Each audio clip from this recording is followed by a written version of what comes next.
I've talked a lot about the sweet spot for form factors on the phone show, and one requirement for something to really be a phone is that I can wrap my middle finger and thumb round it and still touch, meaning a secure grip and a sense that it can be used one-handed if needed. This sweet spot has varied over the years, of course, depending on the exact aspect ratio of the device and the size of the bezels around the screen, and LG has pushed the sweet spot to the absolute limit, but hasn't gone over it. In this, the G4, with a 5.5-inch screen, one of the highest spec and most flexible phones in the world, yet it's priced around £100 below the competition. Add it all together and you're looking at a surefire leather-bound sales success. Leather?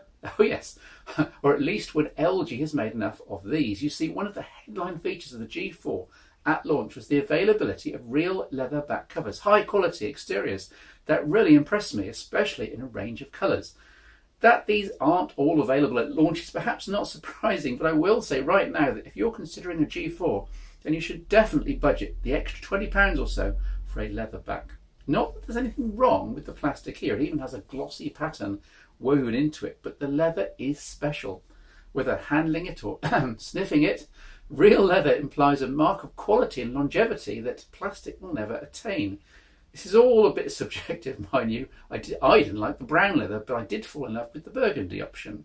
Real leather on a smartphone is innovative. It's even more interesting as the back comes off on the G4. The leather is surprisingly thin and bonded to a plastic base. In place, the back feels very solid, but spotting that you can remove it, change to 3000 mAh battery or insert a micro SD card up to 2 TB apparently, and stacked somewhat fiddlily, is that a word, with a micro SIM, is a very good feeling indeed, not least because the previous flag waver for replaceable batteries and expansion cards, Samsung, has seemingly turned its back on the ideas in its headlong chase after iPhone-esque premium status. With the G4 in leather trim at least, I'd argue that LG has achieved premium quality without having to compromise on flexibility. Backing up the premium claims are a Snapdragon 808 processor and 3GB of RAM, powering things along very nicely with 1.5GB of RAM free most of the time. Plenty of overhead should you decide to crank up a big game, for example. 32GB of internal storage underpins the microSD support, while a gorgeous QHD LCD screen makes even the visuals match. I'm still not completely convinced by QHD resolution on phones, but at least with a 5.5-inch screen here, there's room for the pixels to stretch out a little. There's a lot to push around though, and I found the battery life wasn't a whole day at full brightness, something which the quantum tech used seems to demand. Running the G4 on the usually dimmer than you like auto brightness in Android leaves an underwhelming impression, but it does push battery life well into the second day. Not that I should beat up the device too much over this, since you can just swap in another battery in seconds, and since the G4 also supports Qualcomm quick charge chargers, though you don't get one in the box, and even has an optional Qi charging back, so flexibility aplenty. The screen's also curved very, very subtly. LG makes fancy claims for the need for a curved screen, but it's so gentle that it might as well have been flat. The rear of the G4 has a much more pronounced transverse curve, and this fits the human hand very well indeed. The physical control buttons, volume and power here, are as they were on previous LG top-end smartphones, on the back, underneath the camera glass, so the G4 subtly improves their feel and texture, and for the very first time I found myself using the buttons without wondering what I was pressing half the time and having to check underneath. The virtual control buttons are, again, as on previous LG smartphones, highly configurable, and you can change their order or add or remove them to a maximum of 5 from a palette of 7. Wow!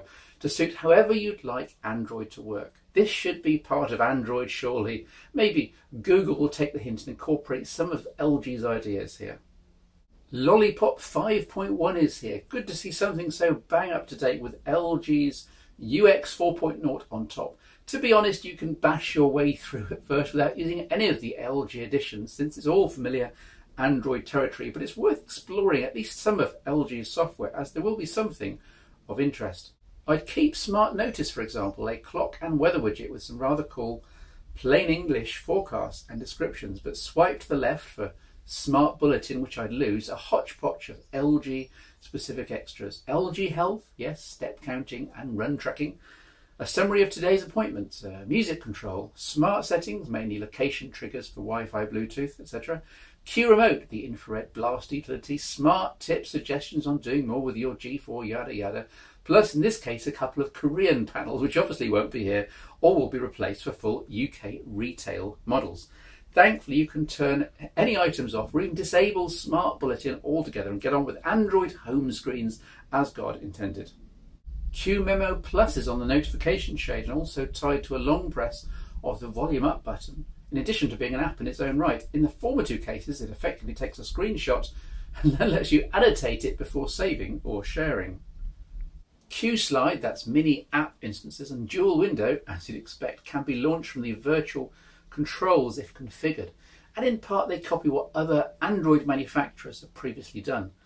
Two applications at once, even on a 5.5 inch screen though, is still of debatable use, but it's all here if you fancy giving it a try. In addition to the usual Android application set, there's a small amount of licensed bloatware, but who knows what will or won't be on full UK retail models. Certainly McAfee security could be easily lost. There's a double tap to wake and with care double tap to sleep, usually in the status bar, but it does work in a few other places. Handy given that the main power button is on the back and the phone will usually be face up on your desk. There's an official case with a circular cutout and a corresponding widgetized interface on the phone shown here, though these aren't available for testing as I film this review. And so we come to one of the other big unique selling points of the LG G4, the camera. Demonstrably up with the very best in the smartphone world, competing head on with my smartphone camera champions from the past, the Lumia 1020 and the Nokia 808 shooting this, and keeping on par, Xenon Flash aside. There's a 1/2.6 inch 16 megapixel sensor, large f/1.8 aperture, improved OIS over the G3, colour spectrum analyzer, which looks like an extra LED flash but isn't, and the established laser focusing aid, effectively using a class 1 laser to light up subjects in low light to help the contrast-based focus system work more quickly. Add it all up and the G4's photos are astonishingly good, especially crisp without being over-processed. See some of these samples. LG has put a lot of effort into the G4 camera and it shows. The OIS works brilliantly, the large aperture enables fantastic low light shots and professional bokeh effects in good light. There's an auto HDR mode which works well, turning on when you need it, plus the usual timers and other features. Interestingly, the camera works in 3 modes, simple, auto or manual. In the first you get no controls and just basically tap to focus and take a photo. Auto is as you'd expect from a 2015 camera phone, and manual exposes just about everything you'd see in a DSLR and light meter, aside from aperture control.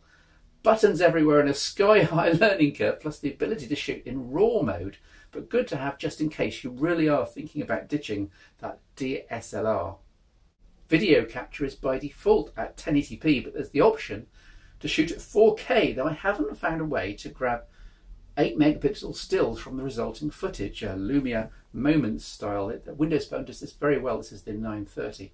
Interestingly, Samsung haven't managed to do it on the Galaxy S6 either, so it's obviously harder on Android, and rather negating the point of 4K at this stage in time.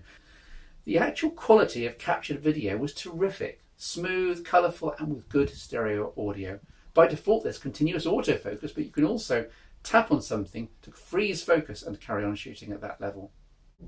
Media playback was also silky smooth, as you'd expect from something with this sort of horsepower, with the bonus that the mono speaker, though on the back, still pumps out a decent volume and tone. Here's a demo.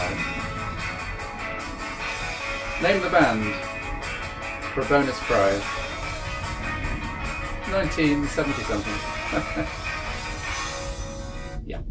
Finally, the 3.5mm audio jack is on the bottom of the G4, which won't please everyone, but you can argue either way on this one. It depends on how you carry and where you use your smartphone.